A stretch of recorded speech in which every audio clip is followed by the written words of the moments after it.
ഇതുപോലെ നല്ല തിളക്കണ മീൻകറി ഉണ്ടാക്കിയാലോ? അപ്പോൾ നമുക്കിവിടെ കിട്ടിയത് അയിലയാണ്.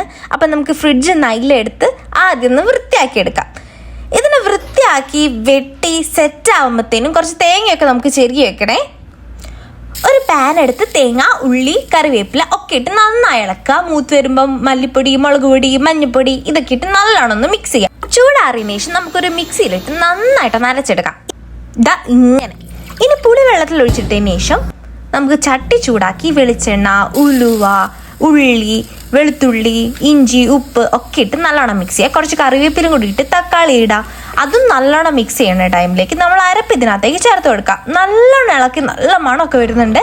ഈ സമയത്ത് നമുക്ക് കുറച്ച് പുളി, നമ്മൾ നേരത്തെ വെച്ച പുളി ഇതിനകത്തേക്ക് ഒഴിച്ച് മീനൊക്കെ ഇട്ട് എടുത്ത് തിളപ്പിച്ച് അങ്ങോട്ട് എടുക്കാം.